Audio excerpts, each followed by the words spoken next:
dan shalom bagi kita semua. Malam hari ini saya akan membawakan firman Tuhan yang bertema doa pada masa sukar yang terambil dalam kitab Mazmur ayat 86.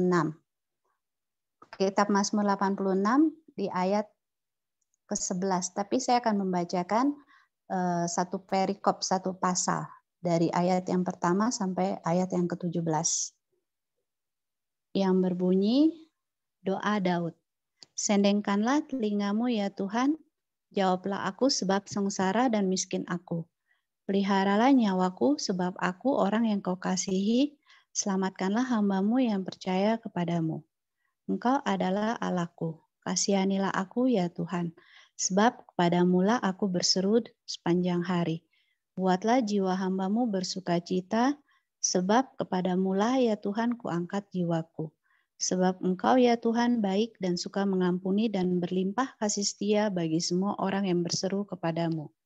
Pasanglah telinga kepada doaku ya Tuhan, dan perhatikanlah suara permohonanku. Pada hari kesesakanku aku berseru kepadamu, sebab Engkau menjawab aku. Tidak ada seperti Engkau di antara para Allah ya Tuhan, dan tidak ada seperti apa yang Kau buat. Segala bangsa yang Kau jadikan akan datang sujud menyembah di hadapan-Mu ya Tuhan, dan akan memuliakan nama-Mu. Sebab Engkau besar dan melakukan keajaiban-keajaiban. Engkau sendiri saja Allah. Tunjukkanlah kepadaku jalan-Mu ya Tuhan, supaya aku hidup menurut kebenaran-Mu. Bulatkanlah hatiku untuk takut akan nama-Mu. Aku hendak bersyukur kepadamu ya Tuhan, Allahku dengan segenap hatiku dan memuliakan nama-Mu untuk selama-lamanya. Sebab kasih setiamu besar atas aku, dan Engkau telah melepaskan nyawaku dari dunia orang mati yang paling bawah. Ya Allah, orang-orang yang angkuh telah bangkit menyerang aku, dan gerombolan orang-orang yang sombong ingin mencabut nyawaku dan tidak mempedulikan Engkau. Tetapi Engkau ya Tuhan, Allah penyayang dan pengasih, panjang sabar dan berlimpah kasih dan setia. Berpalinglah kepadaku dan kasihanilah aku. Berilah kekuatan-Mu kepada hamba-Mu, dan selamatkanlah anak laki-laki hamba-Mu perempuan. Lakukanlah kepadaku suatu tanda kebaikan, supaya orang-orang yang membenci aku melihat dengan malu bahwa Engkau ya Tuhan telah menolong dan menghiburkan aku. Berbahagialah mereka yang mendengarkan sabda Allah dan melakukannya. Haleluya, amin. Ayat emas untuk tema malam hari ini saya petik dari Mazmur 86 ayat yang ke-11. Tunjukkanlah kepadaku jalan-Mu ya Tuhan, supaya aku hidup menurut kebenaran-Mu. Bulatkanlah hatiku untuk takut akan nama-Mu. Pasti semua pernah mendengar Tuhan hanya sejauh doa. Bagi kita yang sungguh-sungguh percaya kepada Yesus, perkara yang menjadi kebanggaan kita semua adalah kebenaran bahwa kita mempunyai Tuhan yang sangat mengasihi dan memperdulikan kita. Ya benar, Tuhan itu hanya sejauh doa. Dan contoh tokoh Alkitab yang saya pilih untuk malam hari ini, untuk kita semua sama-sama belajar daripadanya adalah Daud. Dalam Mazmur 86 ayat yang pertama sampai ke-17 ini, tekankan tentang doa Daud di masa sukar. Daud menghadapi masalah besar, namun tidak berputus asa, atau tenggelam dalam ketakutan dan kekecewaan. Malah dia melakukan hal-hal yang luar biasa melalui doa meminta pertolongan kepada Tuhan. Dan Mazmur 86 merupakan doa yang dapat menjadi model kita dalam situasi yang sukar. Saya nggak panjang lebar untuk penjelasan dan kesaksian. Kita akan langsung ke poin-poin doa Daud. Dan kita akan mengupasnya bersama-sama ya. Poin yang pertama itu adalah mengakui 5 poin doa Daud pada masa sukar. Poin yang pertama, Daud mengakui keadaan diri di ayat yang pertama. Kembali saya bacakan ayatnya. Doa Daud, sendengkanlah telingamu ya Tuhan, jawablah aku sebab sengsara dan miskin aku.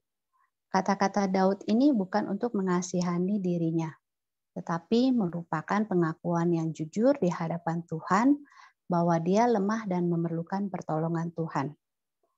Ketika kita berdoa meminta pertolongan Tuhan, kita harus belajar untuk mengakui keadaan diri kita yang begitu lemah dan tidak berdaya di hadapan Tuhan.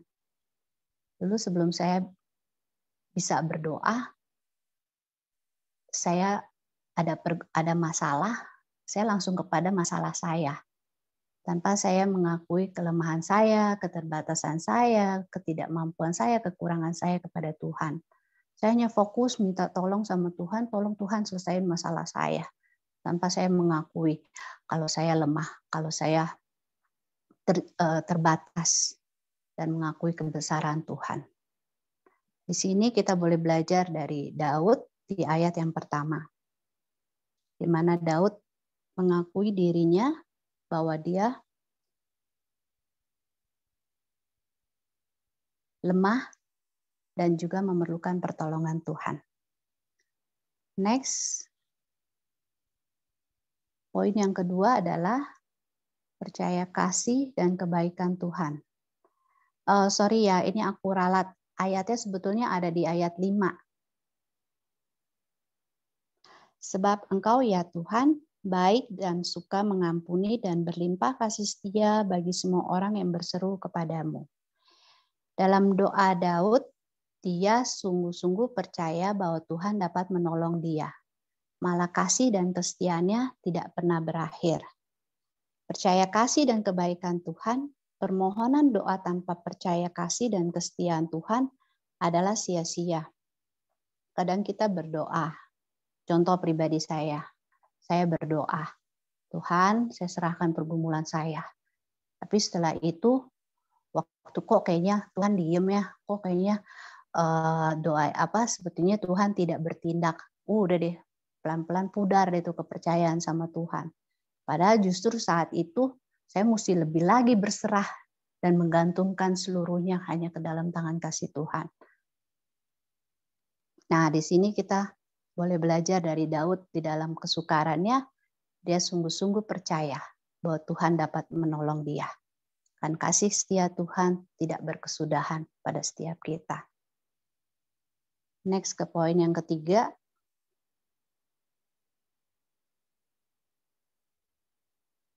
Oke. Mengakui kekuasaan Tuhan. Ada di ayat yang ke-10. Sebab Engkau besar dan melakukan keajaiban-keajaiban. Engkau sendiri saja Allah.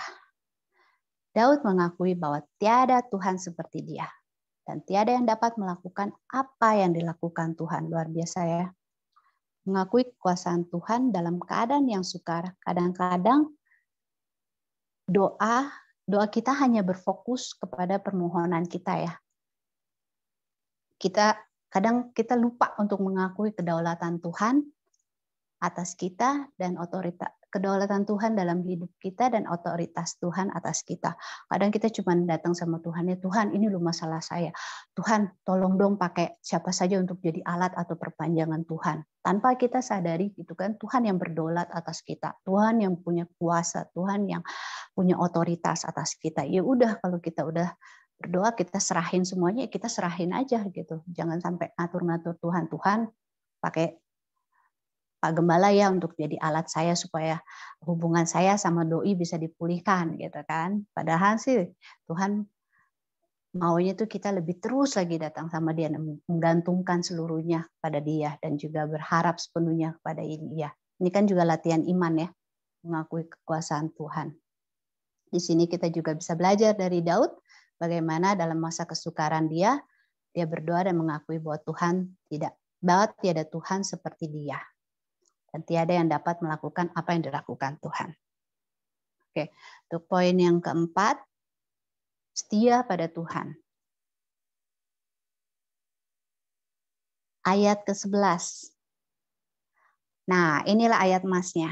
Di sini setia kepada Tuhan. Poinnya, tunjukkanlah kepadaku jalanmu ya Tuhan.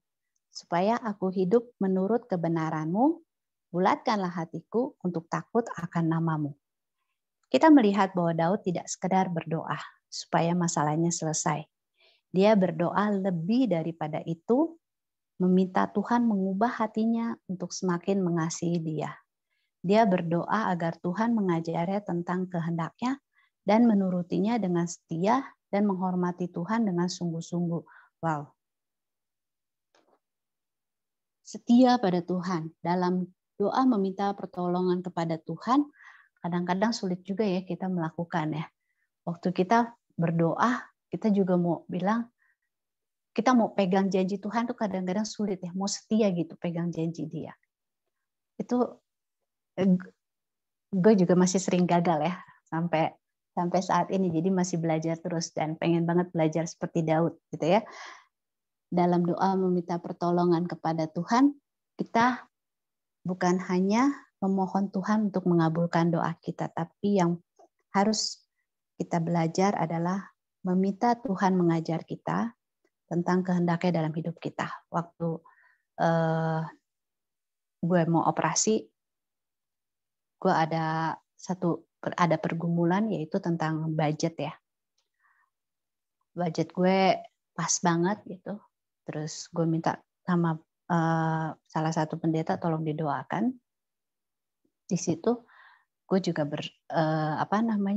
berseru Tuhan jadi kehendak gue. Jadi kehendak Tuhan, sorry. Jadi kehendak Tuhan bukan kehendak gue. Dan luar biasanya setelah proses operasi itu selesai, itu biaya yang gue khawatirkan sebelumnya itu malah lebih dari cukup gitu, lebih dari semuanya. Waktu kita belajar untuk ini pergumulan kita taruh dalam tangan Tuhan, kita bawa dalam doa dan kita akui jadi kehendak Tuhan bukan kehendak kita. Kita belajar untuk setia, apa yang jadi kehendak Tuhan itu yang terbaik buat kita. Nah, di sini kita bisa belajar dari Daud. Di dalam masa sukar, dia juga tetap setia, bukan berdoa untuk hanya diselesaikan masalahnya, tapi juga belajar untuk mengenal kehendak Tuhan dan menghormati Tuhan dengan sungguh-sungguh. Poin yang terakhir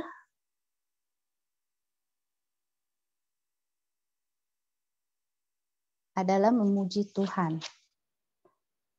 Di ayat yang ke-12, aku hendak bersyukur kepadamu ya Tuhan Allahku dengan segenap hatiku dan memuliakan namamu untuk selama-lamanya. Daud memberikan pujian pada Tuhan. Wah, ini mungkin bukan perkara yang mudah dilakukan dalam masa sukar, dalam pergumulan. Kita biasanya lebih fokus sama masalah, lebih fokus sama jalan keluar ya, daripada nggak fokus dengan memuji Tuhannya dulu. Tapi kita ada banyak alasan untuk memuji dan bersyukur kepada Tuhan. Waktu doanya terjawab, oh puji Tuhan, haleluya, terima kasih Tuhan, Tuhan baik gitu kan. Tapi waktu Tuhan izinkan, terus bergumul, terus berdoa, terus berserah. Itu kadang-kadang dari jam doanya kita juga udah berubah-ubah, dari kata-kata doa kita yang tadinya dari bagus-bagus jadi yang panjang-panjang jadi singkat-singkat gitu kan. Nah, di sini kita boleh belajar sama dari Daud di ayat yang ke-12. Dia tetap bersyukur kepada Tuhan dan dia terus memberikan pujian dan memuliakan nama Tuhan untuk selama-lamanya. Walaupun kita diizinkan Tuhan harus tetap bergumul. Dan sepertinya doa kita belum terjawab. Tapi kita boleh belajar dari firman Tuhan malam hari ini. Berikan pujian kepada Tuhan. Karena itu yang Tuhan mau kita untuk belajar mengasihi Tuhan dengan segenap hati kita. Oke, ini 5 poin yang saya sudah bagikan. Sebentar kita akan kupas sama-sama ya. Terima kasih, Tuhan Yesus memberkati. Sebelum kita masuk dalam sharing, mari saya tutup dalam doa.